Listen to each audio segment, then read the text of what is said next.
কন্যাশ্রী তালিকা থেকে নাম বাদ দেওয়ার ঘটনায় বিতর্ক। ঘটনাটি ঘটেছে পানিপারুল মুক্তেশ্বর উচ্চ বিদ্যালয়ে। ওই স্কুলের প্রধান শিক্ষক তিনি নিজেই সেই স্কুলে দ্বাদশ শ্রেণী থেকে উত্তীর্ণ স্কুল ছাত্রী রিয়া জানার নাম কন্যাশ্রী তালিকা থেকে বাদ গেছে। বর্তমানে ওই ছাত্রী বিবেকানন্দ প্রাইমারি ইনস্টিটিউশন কলেজে ডিএলএড এর ছাত্রী।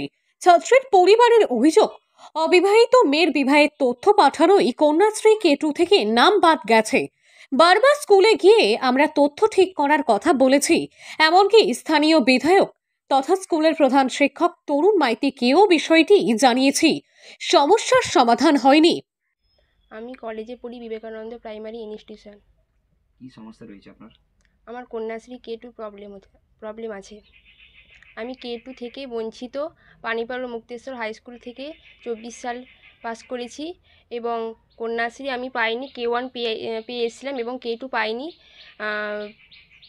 এবং কলেজ স্কুল থেকে পড়াশোনার ক্ষেত্রে ছাত্রছাত্রীদের বিভিন্ন রকম আর্থিক সহায়তা দিচ্ছে বর্তমান রাজ্য সরকার।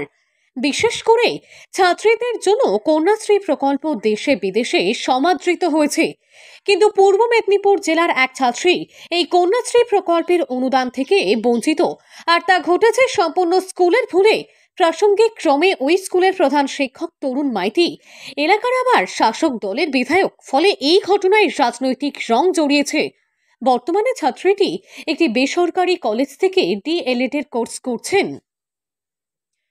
ব্যাপারটা হচ্ছে, যারা ক্লার্করা কাজ করেন স্বাভাবিকভাবে তারা কম্পিউটারে কাজ করতে গিয়ে একটা মিস্টেক করেছেন, এরোনিয়াস, তিনিও সেটা স্বীকার করেছেন এবং সেটা ভুল হওয়ার পরে আমরা যাতে ও K2 ফর্মটা ফিল আপ করতে পারে তার জন্য আমরা একটা চিঠিও লিখেছিলাম যে এটা ভুলভাবে হয়ে গেছে, এটা যদি কোনোভাবে তাকে দেওয়া যায়। কিন্তু এখন সিস্টেমগুলো এতটা ডিজিটাল হয়ে গেছে, ফলে কারুর পক্ষে এটা কনসিডার করে দেওয়া সম্ভব হয়নি। তো আমরা কম্পিউটারে বসে চেষ্টাও করেছিলাম কিন্তু সাবমিট করতে পারিনি। তো এ বিষয়ে স্কুলের প্রধান শিক্ষক তথা এগরার বিধায়ক তরুণ কুমার মাইতি বলেন, কম্পিউটারে নাম এন্ট্রি করতে গিয়ে স্কুলের ক্লার্ক এই ভুল করে ফেলেছেন। যদি এটা অনিচ্ছাকৃত ভুল, পরে স্কুলের পক্ষ থেকে চিঠি দিয়ে পুনরায় কন্যাশ্রীর জন্য চেষ্টা করা হয়েছে, কিন্তু আর করা সম্ভব হচ্ছে না। আপাতত আদালত কি রায় দেয় সেই দিকেই তাকিয়ে রয়েছে ছাত্রীর পরিবার। তবে এগরার বেশ কিছু মানুষজন জানাচ্ছেন, বিধায়ক তথা স্কুলের প্রধান শিক্ষক উচিত আর্থিক সাহায্য দিয়ে ছাত্রীর পাশে দাঁড়ানো। পূর্ব মেদিনীপুর জেলার এগরা থেকে সৈকত শের রিপোর্ট, লোকাল 18 বাংলা।